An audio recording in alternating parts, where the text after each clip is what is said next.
Terimalah damai sejahtera dari Allah Bapa di dalam kasih Tuhan Yesus Kristus dan persekutuan Roh Kudus.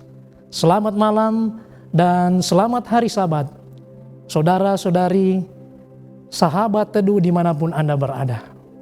Pada malam hari ini, kembali kita boleh menerima berkat rohani yang mana disiarkan langsung oleh Cornelius Media dalam acara teduh bersama dengan saya Pendeta Jeki Pangemanan untuk mempelajari firman Tuhan yang saya beri judul Apa yang Anda Buat.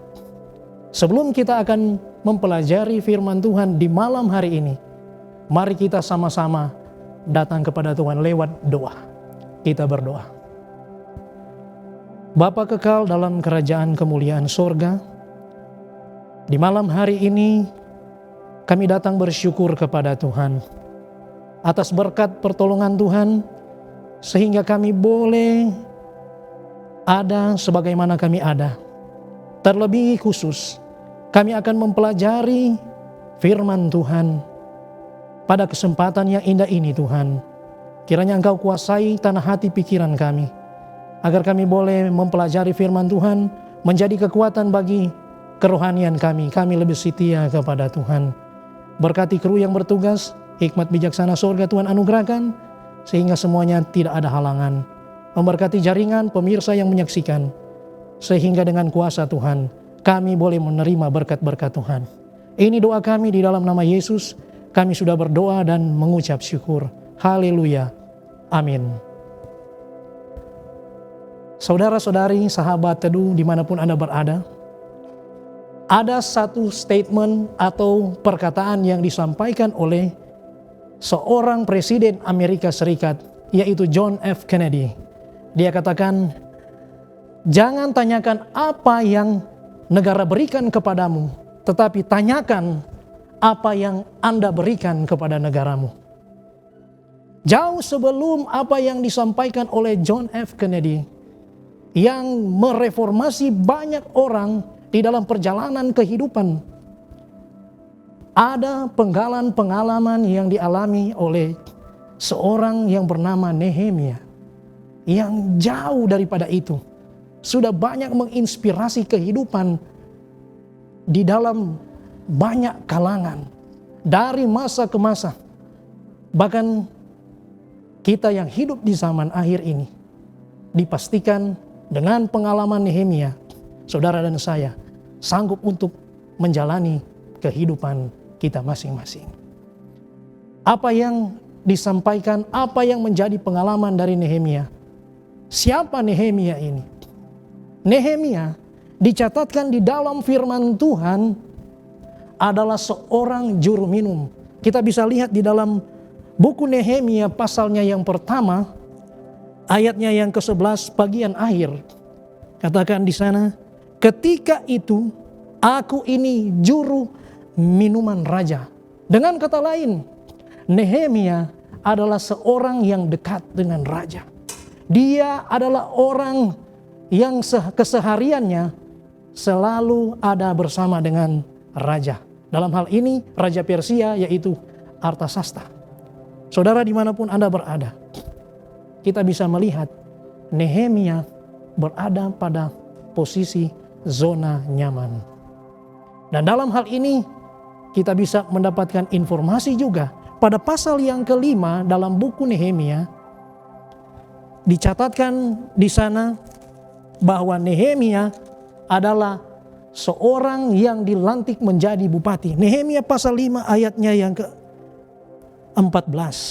Firman Tuhan katakan, pula sejak aku diangkat sebagai bupati di tanah Yehuda, yakni dari tahun ke-20 sampai tahun ke-32 pemerintahan Artasasta, jadi 12 tahun lamanya, aku dan saudara-saudaraku tidak pernah mengambil pembagian yang menjadi hak bupati.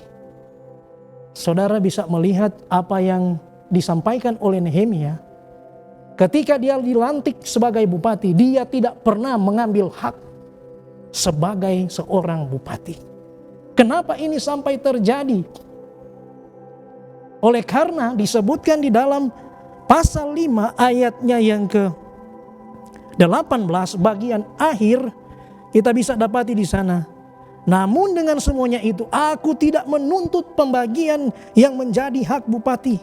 Karena pekerjaan itu sangat menekan rakyat. Perhatikan apa yang disampaikan oleh firman Tuhan yang menjadi kesaksian dari Nehemia. Dia katakan sendiri bahwa hal itu adalah sesuatu pekerjaan yang menekan rakyat. Bagaimana mungkin seorang Nehemia yang memiliki belas kasihan, empati yang dimiliki oleh Nehemia mau merampok rakyat, mau membuat rakyat tertekan. Hal ini dapat kita lihat bagaimana firman Tuhan mencatatkan karakter empati belas kasihan daripada Nehemia di dalam pasal yang pertama dalam buku Nehemia, ayatnya yang ketiga dan yang keempat. Kata mereka kepadaku, orang-orang yang masih tinggal di daerah sana yang terhindar dari penawanan ada dalam kesukaran besar dan dalam keadaan tercela. Tembok Yerusalem telah terbongkar dan pintu-pintu gerbangnya telah terbakar. Informasi yang diberikan oleh saudara daripada Nehemia, yaitu Hanani, menunjukkan karakter daripada Nehemia di ayat 4. Ketika ku dengar berita ini, duduklah aku menangis dan berkabung selama beberapa hari. Aku berpuasa dan berdoa ke hadirat Allah semesta langit. Di dalam hal ini, Nehemia menunjukkan bagaimana rasa kasihan oleh karena saudara sebangsanya sedang dalam keadaan kesukaran yang besar. Oleh karena keadaan saudara-saudarinya yang ada di tengah-tengah tanah airnya sedang dalam keadaan tercela. Dan untuk itulah Nehemia mengambil sebuah langkah. Apa langkah yang Nehemia buat? Dia hanya meratap, dia berkabung dan menangis. Kenapa? Ini menandakan bahwa Nehemia sebagai manusia biasa tidak sanggup untuk berbuat apa-apa. Gantinya dia langsung melakukan sesuatu. Dia datang kepada Tuhan dan dia berpuasa, berdoa, menjalin hubungan dengan Tuhan. Apa kata daripada Nehemia kepada Tuhan? Mari kita lihat ayat yang ke-11 di dalam pasal yang pertama ini. Ya Tuhan, berilah telinga kepada doa hambamu ini dan kepada doa hamba-hambamu yang rela takut akan namamu. Dan biarlah hambamu berhasil hari ini dan mendapat belas kasihan dari orang ini. Ketika itu aku ini juru minuman raja. Kita bisa melihat bagaimana penyerahan Nehemia kepada Tuhan. Dia tidak sanggup untuk berbuat apa-apa. Namun dalam hal ini dia melangkah untuk datang kepada Tuhan. Dia melangkahkan kakinya untuk berserah kepada Tuhan. Saudaraku yang dikasihi, diberkati oleh Tuhan. Apa jawaban daripada Tuhan? Apa jawaban di balik permohonan Nehemia kepada Tuhan? Tuhan memberikan jawaban yang pasti. Melalui Raja Artasasta. Kerinduan yang menjadi tujuan utama daripada Nehemia untuk dapat membebaskan keadaan saudara-saudarinya di mana mereka di dalam tekanan kesukaran yang besar dengan celaan yang diberikan. Nehemia diberi tugas oleh Raja Artasasta untuk pergi membangun tembok Yerusalem. Dengan apa yang didapatkan oleh Nehemia, ketika Nehemia diutus oleh raja, Nehemia memotivasi dirinya. Adalah merupakan satu langkah yang sangat penting di dalam kehidupan setiap umat Tuhan. Setiap kita yang di dalam tekanan, keluar dari tekanan itu, perlu adanya motivasi diri. Nehemia memotivasi dirinya dan akhirnya dia mendapatkan motivasi daripada raja untuk melakukan tugas dan tanggung jawab yang mulia yang dia rindukan untuk dia buat.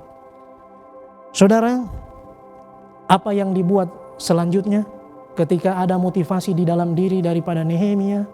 yang dia buat adalah dia berdedikasi di dalam pekerjaannya.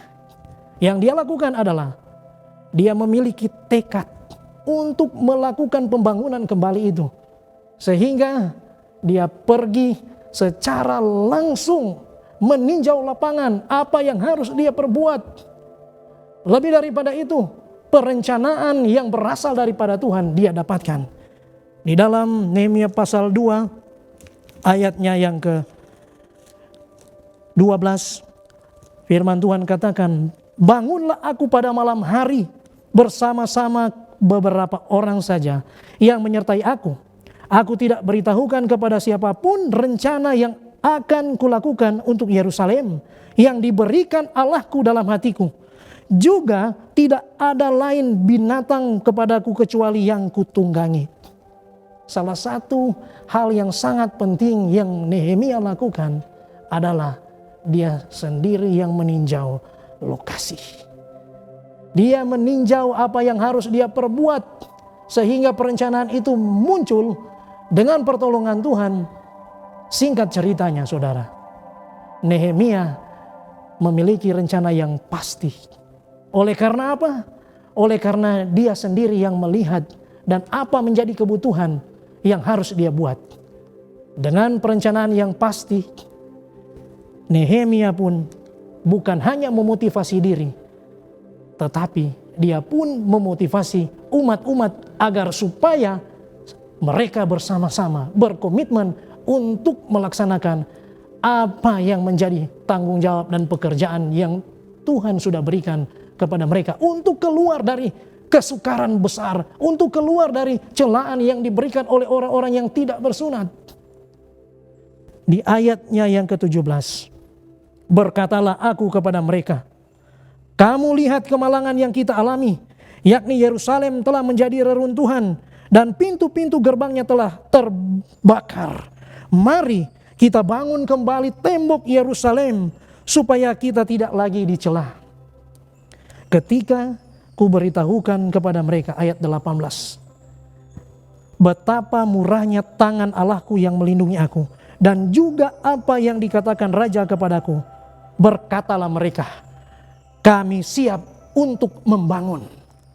Bersama-sama dengan Nehemia, rakyat, saudara-saudari sebangsa tanah airnya, mereka siap untuk melakukan terobosan yang baru, membangun bersama tembok Yerusalem yang sudah menjadi reruntuhan. Di dalam sebuah pekerjaan ini, dengan sekuat tenaga, mereka mulai melakukan pekerjaan yang baik itu. Saudara-saudara yang diberkati dan dikasih oleh Tuhan, di dalam kehidupan kita, seringkali kita merindukan sebuah reformasi. Mungkin saja kita merindukan untuk membangun hubungan yang akrab dengan Tuhan. Mungkin saja kita memiliki sebuah kerinduan untuk membangun hubungan yang akrab dengan sesama kita, ataupun dalam segala hal. Tapi kadangkala ada banyak tantangan-tantangan yang kita akan alami. Dalam hal ini, Nehemia tidak berjalan mulus seperti apa yang dia pikirkan. Seperti apa yang juga kadangkala kita pikirkan. Dalam hal ini ada banyak tantangan. Buktinya ketika mereka akan membangun, ada tantangan yang terjadi. Baik itu dari dalam, baik itu dari luar. Yang dari luar kita bisa dapati ada Sanbalat, Tobia, dan Geshem yang mau untuk menentang dan terus mencela keadaan daripada Nehemia. Kata mereka kepada Nehemia, apa yang kamu lakukan itu? Apa kamu mau berontak terhadap raja? Apa yang dijawab oleh Nehemia di ayat yang ke-20 dalam pasal yang kedua? Pasal kedua dalam buku Nehemia ayatnya yang ke-20, firman Tuhan katakan, aku menjawab mereka, kataku, Allah semesta langit, dialah yang membuat kami berhasil. Kami hamba-hambanya telah siap untuk membangun, tetapi kamu tak punya bagian atau hak dan tidak akan diingat di Yerusalem. Iman daripada Nehemia sungguh luar biasa. bahwa sesungguhnya Allah semesta langitlah yang akan menyertai mereka di dalam reformasi untuk membangun tembok Yerusalem. Dalam hal ini, Nehemia menggantungkan kehidupannya sepenuhnya kepada Tuhan. Dapat kita lihat dalam pasal yang pertama dan pasal yang kedua, dalam ayat yang terakhir dari kedua pasal tersebut, bahwa keberhasilan itu hanya berasal daripada Tuhan saja. Pengakuan kepada Tuhan itu yang menjadi keberhasilan. Ketergantungan, berlindung, berteduh kepada Tuhan, itulah yang membuat Nehemia berhasil. Buktinya kita bisa dapatkan di dalam Nehemia pasalnya yang ke-6 ayat 15 dan 16. Maka selesailah tembok itu pada tanggal 25 bulan Elul dalam waktu 52 hari. Ketika semua musuh kami mendengar hal itu, takutlah semua bangsa sekeliling kami. Mereka sangat kehilangan muka dan menjadi sadar bahwa pekerjaan itu dilaksanakan dengan bantuan Allah kami. Diberkatilah orang yang mengandalkan Tuhan, yang menaruh harapannya hanya kepada Tuhan. Semua tantangan rintangan itu akan terselesaikan. Yeremia 17 ayat 17 adalah merupakan janji Tuhan bukan hanya kepada Nehemia, tetapi itu juga menjadi janji kepada saudara dan saya. Ketika kita bergantung sepenuhnya kepada Tuhan, ada berkat yang Tuhan berikan bagi kita. Ada jalan keluar yang Tuhan siapkan bagi kita semua. Asalkan dalam kehidupan kita mau memotivasi diri kita mau untuk berdedikasi di dalam pengorbanan apapun yang kita dapat lakukan. Tuhan melihat semuanya itu. Saudara-saudara yang dikasihi oleh Tuhan, tantangan yang dialami oleh Nehemia bukan hanya saja dari luar, tadi saya katakan, tetapi dari dalam juga. Kenapa saya katakan dari dalam? Ternyata para pemuka dan para penguasa, mereka senantiasa menindas saudara-saudari mereka sendiri, sebangsa setanah air. Saudara bisa lihat bagaimana Nehemia katakan di dalam Nehemia pasal 4 ayat 6 dan ayat 7. Maka sangat marahlah aku ketika ku dengar keluhan mereka dan berita-berita itu. Ketika Nehemia mendengarkan keluhan dari sebangsa Yahudi, orang-orang yang mengeluh kepadanya, marah Nehemia di ayat ke-7. Setelah berpikir masak-masak, aku menggugat para pemuka dan para penguasa, kataku kepada mereka, masing-masing kamu telah makan riba dari saudara-saudaramu. Lalu kuadakan terhadap mereka satu sidang jemaah yang besar. Saudara, ada tantangan yang terjadi dari dalam. Baik itu tantangan dari luar, baik itu tantangan dari dalam. Sekali lagi, ketika Nehemia bergantung kepada Tuhan, dia dapat untuk keluar dari masalah. Saudara-saudara yang diberkati dikasih oleh Tuhan, jangan takut berjalan bersama dengan Tuhan. Walaupun ada tantangan baik dari luar, baik dari dalam, dari kiri, dari kanan, dari atas, belakang, saudara dapat keluar bersama dengan Tuhan. Kenapa saudara bisa menaruh harap kepada Tuhan? Karena dengan jalan Tuhan itu adalah kepastian. Saudaraku yang dikasihi dan diberkati oleh Tuhan, Nehemia sanggup untuk keluar dari setiap masalahnya dengan memotivasi dirinya, dengan dedikasi dirinya, dengan memotivasi umat-umat yang ada, dengan melangkah tanpa takut dengan tantangan. Saudara dan saya pun dapat untuk keluar dari setiap pergumulan dan masalah yang kita hadapi.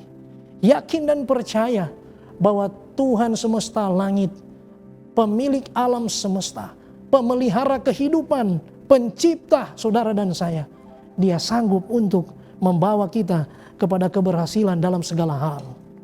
Untuk itu, pada malam hari ini saya mengajak kita semua, mari kita bergantung, berteduh, bernaung sepenuhnya kepada Tuhan.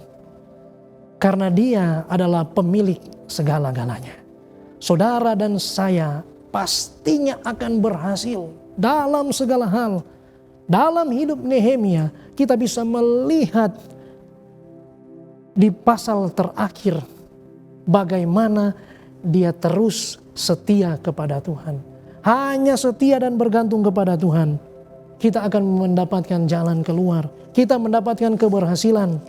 Nehemia pasal yang ke-13, kita bisa melihat perikop di sana. Bagaimana kesetiaan Nehemia kepada hukum. Sehingga bisa dikatakan orang yang setia kepada Tuhan memiliki motivasi diri, memiliki dedikasi diri, dan sanggup untuk mengevaluasi diri. Saudaraku yang diberkati oleh Tuhan, dalam hal ini sebagaimana Nehemia, saya dan saudara dapat berkata kepada Tuhan seperti apa yang dikatakan di dalam Nehemia pasal 5 ayat 19 dan apa yang dikatakan di dalam Nehemia 13 ayatnya yang ke-31 bagian akhir. Dia katakan, "Ya Allahku, demi kesejahteraanku, ingatlah segala yang kubuat untuk bangsa ini." Apa yang Anda dapat buat, apa yang Anda dapat lakukan, lakukanlah itu dengan sepenuh hati. Seperti untuk Tuhan dan bukan untuk manusia. Kolose 3 ayat 23. Mari kita satu dalam doa. Bapa kekal dalam kerajaan sorga, Allah yang kami agungkan dan muliakan. Terima kasih untuk waktu yang indah yang Tuhan masih berikan bagi kami semua. Di malam hari ini, kami tahu bahwa seringkali dalam kehidupan kami tidak berbuat apa-apa. Seringkali dalam kehidupan kami hanya tinggal diam dan tidak mau mereformasi kehidupan kami untuk lebih bertanggung jawab, untuk lebih dekat dengan Tuhan. Untuk itu Bapa di sorga, lewat pelajaran Nehemia di malam hari ini, kiranya akan memotivasi kehidupan kami, agar kami boleh memotivasi diri kami, agar kehidupan kami ini kami boleh dedikasikan untuk pekerjaan kemuliaan bagi nama Tuhan. Dan lebih daripada itu Tuhan, kami boleh dapat mengevaluasi kehidupan kami, agar supaya kami boleh lebih dekat dengan Tuhan. Berkati para pemirsa yang boleh menyaksikan acara ini dimanapun sahabat teduh berada. Bahkan kami semua yang ada di studio, terlebih khusus Cornelius Media di bawah pimpinan hamba Tuhan Bapak Billy Kumolontang bersama dengan keluarga yang ada. Kiranya Tuhan akan senantiasa memberkati sehingga lewat acara rohani yang kami boleh ikuti, tayangan-tayangan dari Cornelius Media akan dapat memotivasi kehidupan umat-umat Tuhan, saudara-saudari dimanapun kami semua boleh berada. Terpujilah Engkau Bapa di sorga. Ini doa pengharapan kami sembahkan sambil mengucap syukur hanya di dalam nama Yesus Tuhan dan Juru Selamat penebus dosa kami yang hidup. Amin. Tuhan selalu